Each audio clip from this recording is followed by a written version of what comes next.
Thank you, Pastor Marlene, and thank you, worship team, for bringing us into the presence of Jesus, actually reminding us that we are in the presence of Jesus. Theologically, it's not a great movie, but I couldn't help but think of Indiana Jones and the Temple, not the Temple of Doom, Indiana Jones and the Last Crusade, where he arrives at Petra, where apparently this is hidden behind that great stone wall there. But he goes in there, passes all of the tests, and get back to the place where there's the grails, all of these cups.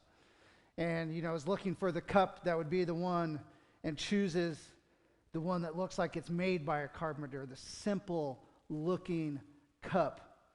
Now, don't care about the truth of it, just like the simplicity of it. The idea that you understand that Jesus would have probably had something carved out of wood, because never in his life did he come trying to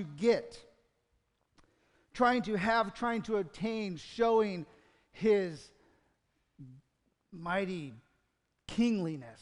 He showed that through becoming a servant.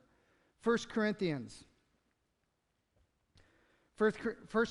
chapter 1, verse 27, Paul is writing to this church about the wisdom of God.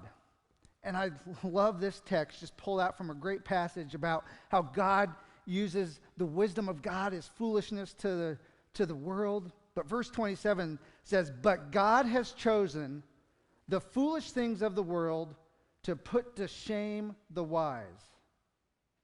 God has chosen the weak things of the world to put to shame the things which are mighty." God uses the simple for his extravagant purposes. We're going to be looking at that concept today. God using the simplistic, the simple people, simple things to work his extravagant purpose in the life of one that wasn't even part of his people. A Syrian, an enemy of Israel. This man is Naaman. You can find the story of Naaman in 2 Kings, which is not too hard to find, because if you open the first third of your Bible and you find anything that is a Samuel, Kings, or Chronicles, there's 2 of them, so there's lots of them, each of those to find. So 2 Kings chapter 5 is the story of Naaman, and we're going to be spending our day here looking at the story of Naaman. So I invite you to read along with me. The text will be on your screen as well, but follow along in the Bible. 1 Kings chapter 5, starting with verse 1. "Now Naaman, commander of the army of the king of Syria, was a great and honorable man in the eyes of his master. Because by him the Lord had given victory to Syria. He also was a mighty man of valor, but a leper." Verse 2, "And the Syrians had gone out on raids and brought back captive a young girl from the land of Israel. She waited on Naaman's wife." Now, at this point, we can only speculate about this girl. But I want to take some time to speculate about this girl, because I think she is incredibly vital to understanding the story of Naaman and what is going to take place. Naaman, as the captain of the Syrian army, would have been ultimately responsible for these raids that went out and captured this girl, brought her back in slavery to the house of Naaman. Now, it's only speculation, but we have to think that her life was rough and painful, because history tells us that this sort of thing would have probably resulted in her parents being killed. So she most likely was an orphan. The Bible calls her a young girl. We have no way of knowing what that meant, But in my mind, I would say anything under 15 would probably be considered a young girl at that time. So she was a young girl who was orphaned, whose parents had been killed. She had been put against her will into service in the man's house responsible for her parents' death, responsible for the raids that had gone out. Her life was unfortunately messed up and ruined by these raids. We can speculate with confidence, I think, of the pain that she felt. This girl would have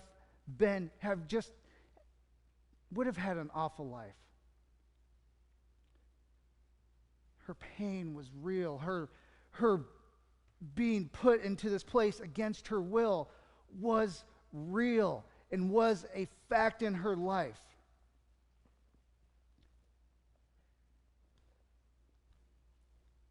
Picking it up again in verse 3. Then she, the girl, said to her mistress, "If only my master were with the prophet who was in Samaria, for he would heal him of his leprosy." And Naaman went in and told his master, saying, "Thus and thus said the girl who is from the land of Israel." Now, I want to stop there for a second. First off, I'm just going to get to this point. I want to just note, the Bible just blah, blah, blah'd what she said. Okay? We just sort of had a blah, blah, blah moment. The Bible says, Naaman goes into the king and says, "Thus and thus said the girl," whatever it was. Because it's not about what she said.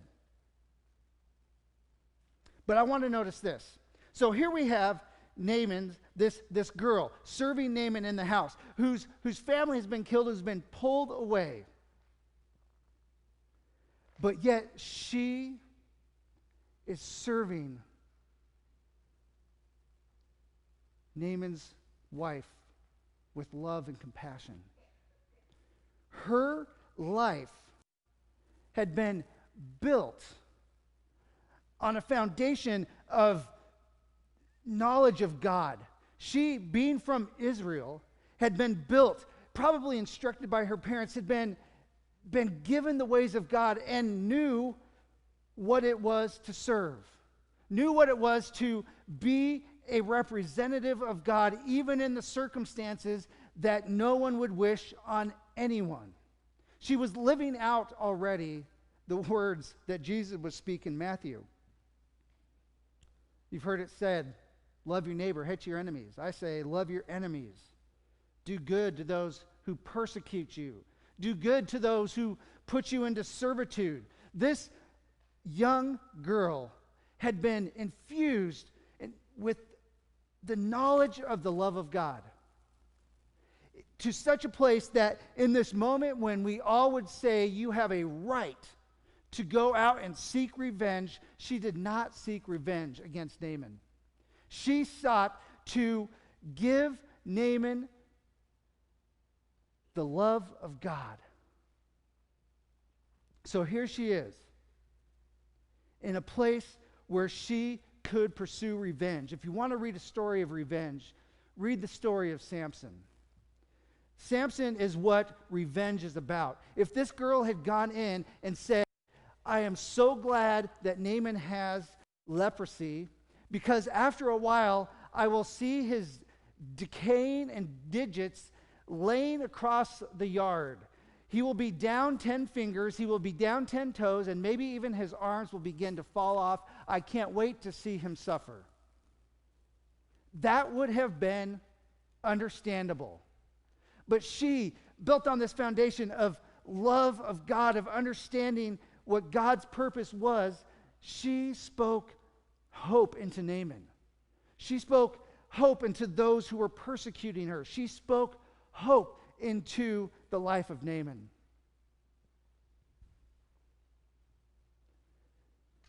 But it's interesting.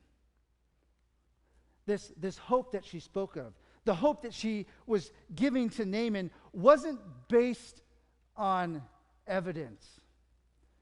Naaman actually gets referenced by Jesus.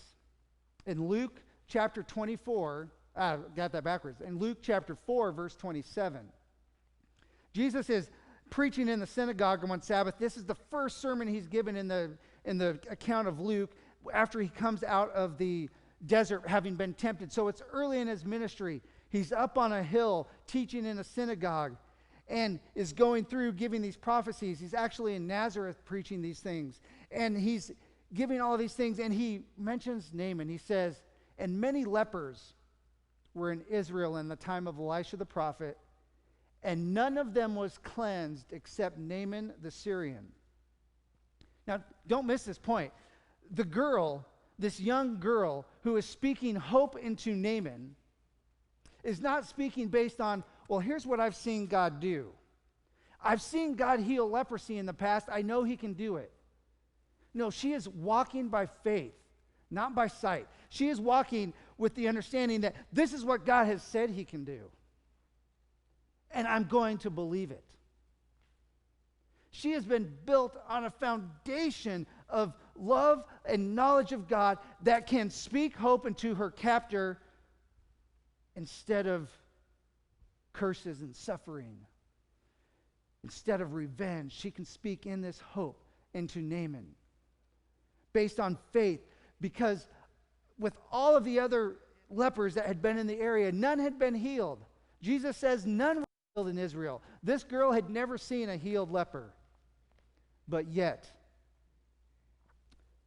there he was. Continuing on. Verse 5.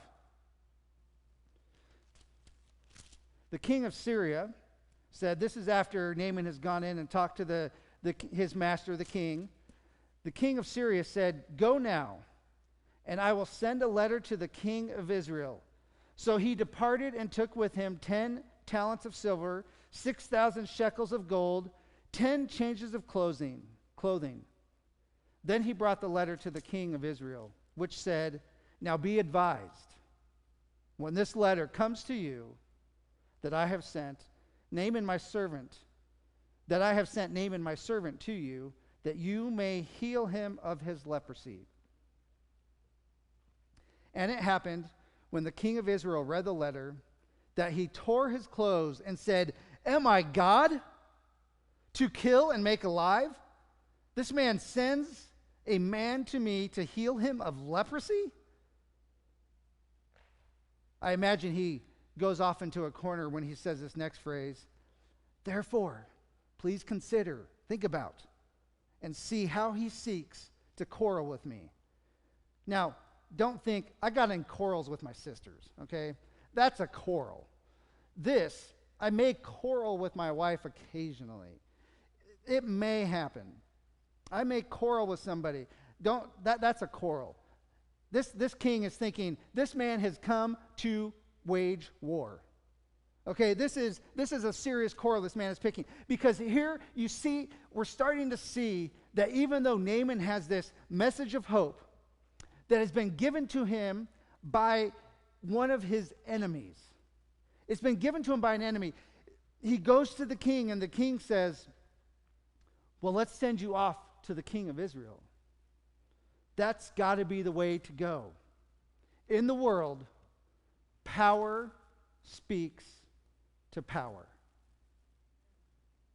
In the world, power speaks to power. And so the king of Israel, when he gets this letter and assumes that war is going to be waged, assumes that this king is out to get him, he tears his clothes and says, am I God? Am I God that I could heal a man from leprosy? That can't be what he's here for. Therefore, he must be here looking for a reason to pick a fight and wage war against my country again. Power speaks to power. At no point did the little girl say, go to the king of Israel. She said, go to the prophet who is in Samaria. Go to the prophet. But the Naaman goes to his master, and the king sends him on to the other king, and he rips his clothes because he is just sure that Israel is about to be attacked again by this audacious request to heal a man from leprosy, because no one has been healed of leprosy. Power in the world speaks to power. Those who do not understand the wisdom of Jesus, in 1 Corinthians chapter 1 again, it talks about the message of the cross being foolishness to those who are of the world. It is foolish to send a message of the cross, a message of hope, into the world and expect it to receive it exactly as it is. You can't expect the world to give you what God can. The world speaks power into power.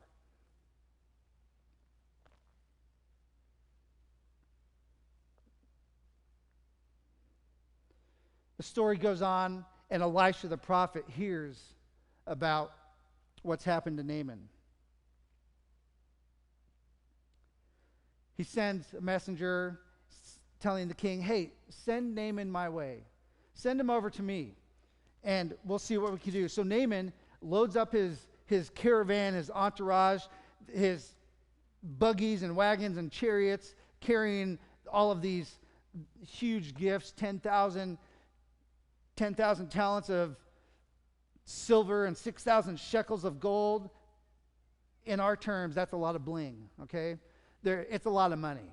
Don't worry about how much it is. It's a lot. In the 1960s, it would have been about 100,000. So I'll let you decide what we think it would be now. But this was a lot of bling, a lot of money. So he loads up all of his horses, all of his stuff, goes and stands at the door of Elisha's house. I can only imagine that Elisha's house was this rickety shack of a thing. And here he is with his entourage, with his horses, his chariots, his bags and bags of money. Verse 10 is interesting to me. Elisha, the Bible says in 1 Kings chapter 5, verse 10, and Elisha sent a messenger to him, saying, go and wash in the Jordan 7 times, and your flesh shall be restored to you, and you shall be clean. But Naaman became furious and went away and said, and I love this because it goes into the Bible goes into the first person of Naaman here. We're seeing into what Naaman had said, which I'll kind of reference at the end. But Naaman here says, indeed, I said to myself, he, meaning Elisha, will surely come out to me and stand and call on the name of the Lord his God and wave his hand over the place and heal the leprosy. Are not the rivers of Abna and the Pharpar, the rivers of Damascus, better than all the waters of Israel? Could I not wash in them and be clean? So he turned and went away in a rage. How often do we have a plan for God? How often do we have a plan for God? We have it laid out what God needs to do. Here, Naaman shows up with his horses, his chariots, his bling, looking to curry favor with this lowly prophet in Israel, in Samaria.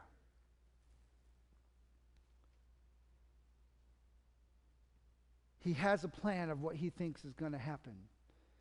He thinks that he's going to go there. Elisha's going to come out and wave his hand and do some sort of magical ceremony or some sort of grandiose thing to cure him of his leprosy. He has a plan of how God is going to work in his life.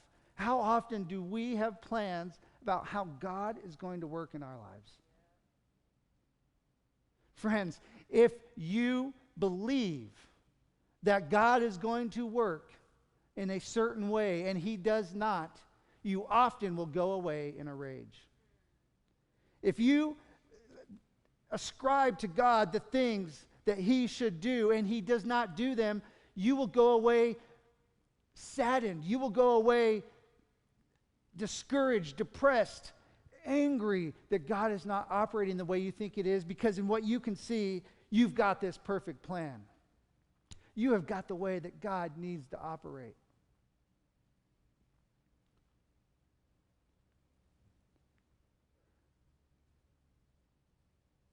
But Naaman goes away in a rage.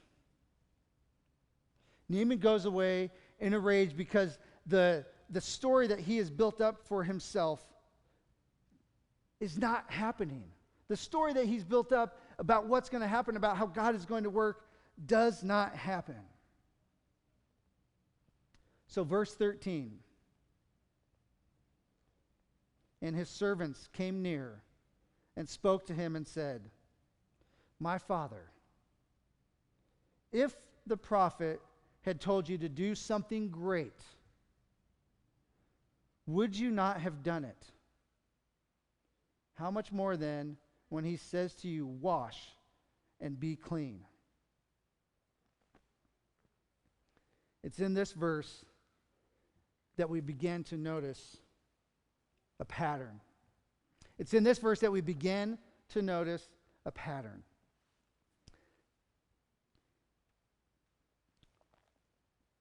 Verse 13 starts off with, "and his servants." Go back to verse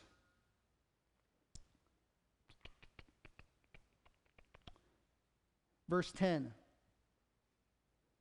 "And Elisha sent a messenger."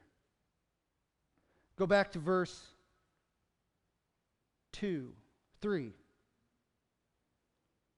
"Then she, the slave girl, the servant girl, said to her mistress, 'If only my master were with the prophet who is in Samaria.'" The word of God, the word of hope to Naaman, had come through servants, messengers, and slaves. The word of God had come to Naaman through the people who he used, the people who he captured and put into servants. The message of God had come to Naaman through simple voices. Because you see, this is where the gospel begins to take shape in the story of Naaman. This is where we begin to see how Jesus is going to lay out the gospel throughout his ministry. Because you see, in the gospel, in Christ's kingdom, in the kingdom of Jesus that is at hand, the kingdom that we now can be a part of, in that kingdom, it is the powerless who speak to power.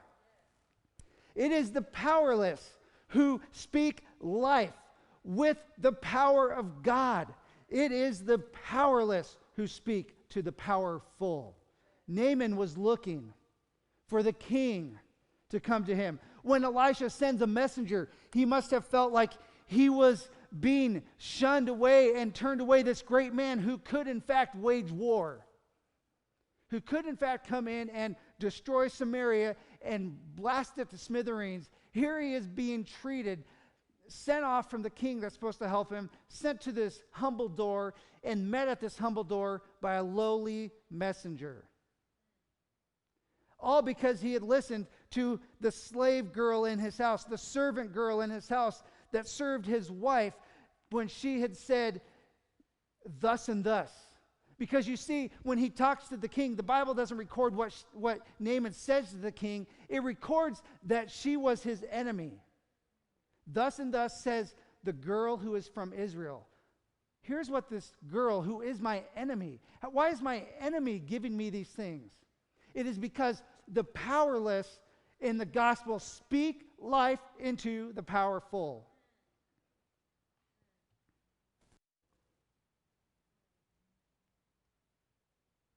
God uses the simple for his extravagant purposes. God uses the simple for his extravagant purposes.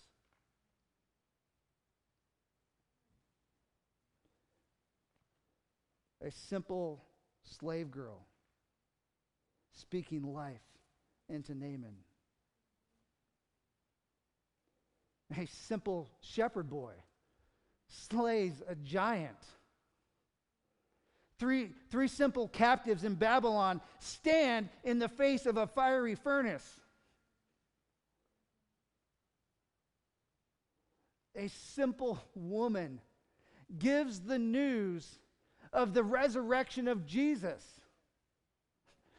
God uses simple fishermen to change the course of history. God uses the simple for his extravagant purposes.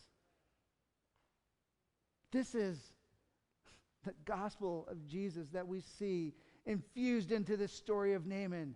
It is these simple people, because when we try and control God, when we try and get God to do things by giving gifts or have plans for him, he is like, no, that's not how this is going to happen. No, this is not what's going to work. God uses the simple for his extravagant purposes.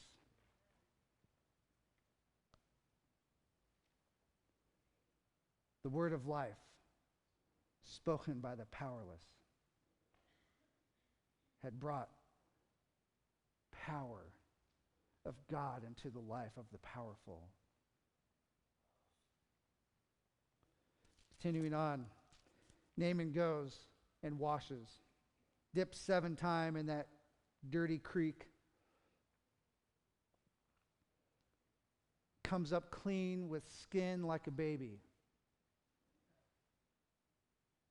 That's what the Bible says.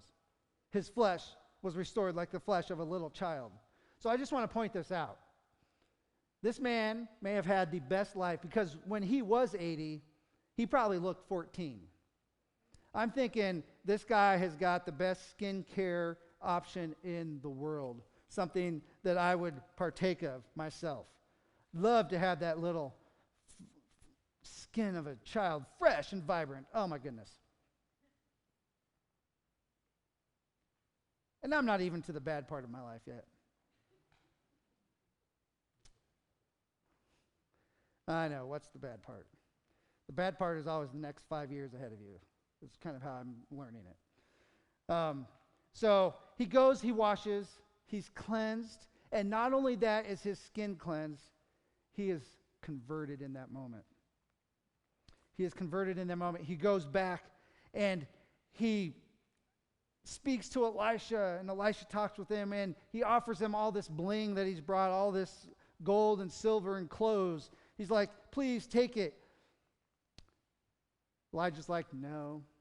And much like me, when I'm offered things, money, you can test this if you wish, I will decline it the first time, and Elijah does that. No, thank you. The Bible says, and he urged him to take it. My philosophy is say no once, say yes on the second time. Apparently, I need to change that because it's not biblical. Elijah's offered a second time, but he still refused to take it. So this is where we get to an interesting part of the story. That's kind of, in my growing up and hearing this story, that's a lot of times where the story ends. You know, Naaman's washed, he's clean, he's happy, he loves Jesus. This part was kind of just as I was reading, studying this week, as I have been working on this story, just kind of marinating in it, this part really began to stand out to me because it's not a part of the story I've heard as a kid. Verse 17, so Naaman said, then if you're not going to take my gifts, please let your servant, notice his language here, a mighty man of valor, a commander, is now referring to himself as a servant. If not, then please let your servant be given 2 mule loads of earth. For your servant will no longer offer either burnt offering or sacrifice to other gods, but to the Lord. Yeah, in this thing may the Lord pardon your servant. See, he's beginning to understand God. He's beginning to grasp who God is, and that God is going to be great in his life, and it's beginning to change him already. His dialogue is changing. His words are changing. He's now referring to himself as a servant. But even when he is washed in a baptism that brings him out not only a new creation on the inside, but a new creation on the outside, there is still baggage that he carries. And he doesn't quite get everything about God. And he wants to bring back earth. Gods back in those times were thought to be a part of the land. And so the God of Israel was probably really only powerful in Israel's land. So he thinks, if I take land back, if I take dirt back, I will bring some of God's property back. I will bring something where God can reside and work in so that I can have it there.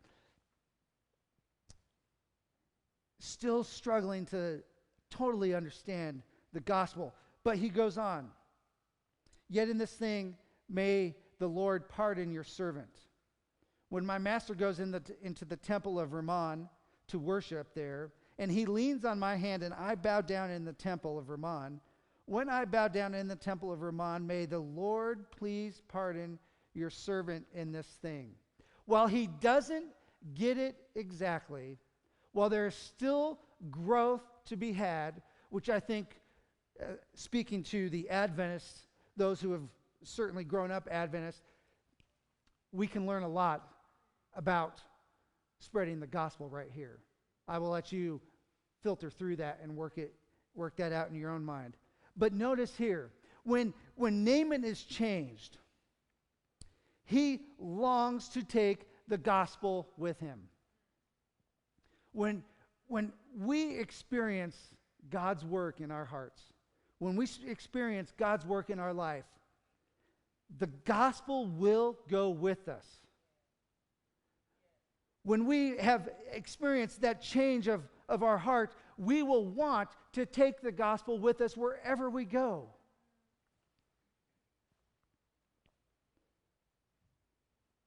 Naaman takes the gospel.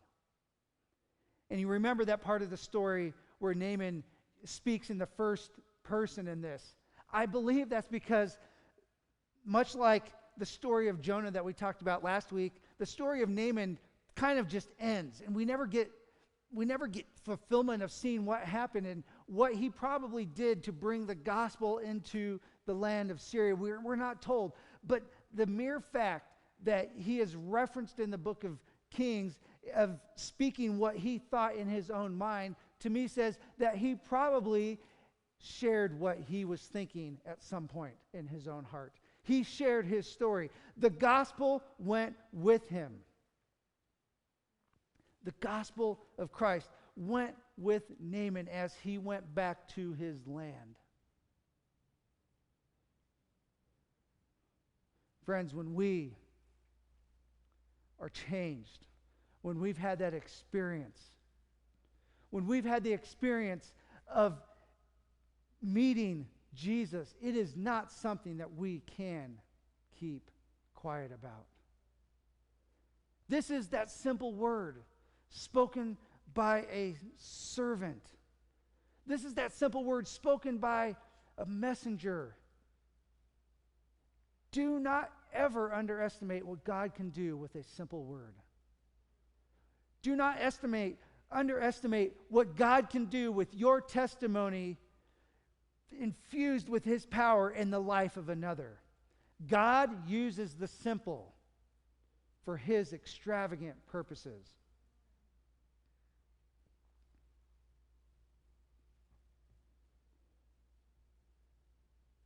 As we look at this life of Naaman, as we see his life being changed, as we see the power of the gospel working in his life, I think the question is, what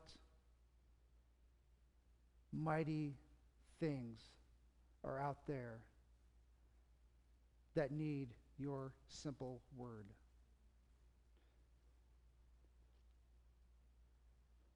What is out there that needs the simple word of faith? What is out there that needs the simple word of the gospel spoken into it that brings life, that will bring change, that will bring an understanding. What is out there that needs the voice of the church? What is out there that needs to have the simple message of the cross spoken into it?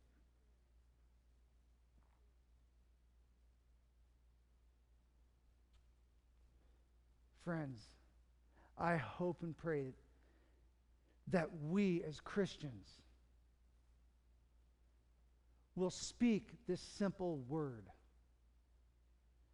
That we will speak this simple word that has been built on this foundation of understanding God's grace and His mercy in our life.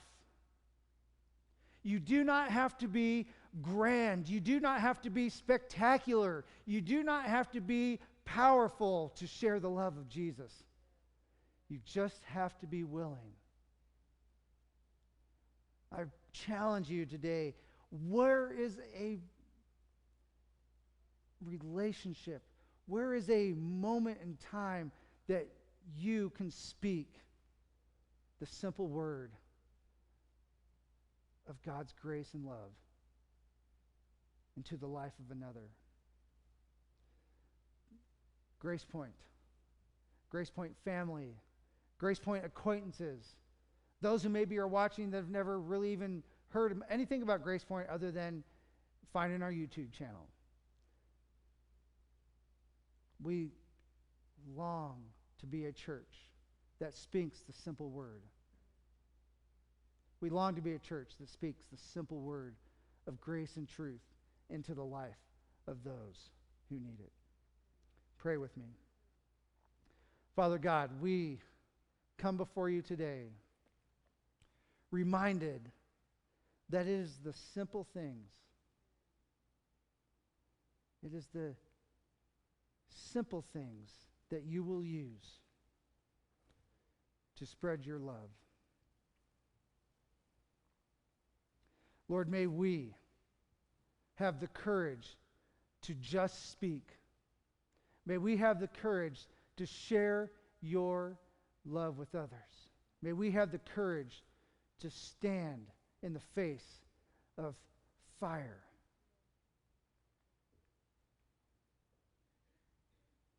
Lord, we thank you for the grace and mercy that you give to us freely and newly every single morning. We love you and cannot wait to see you. We ask these things in your saving name. Amen.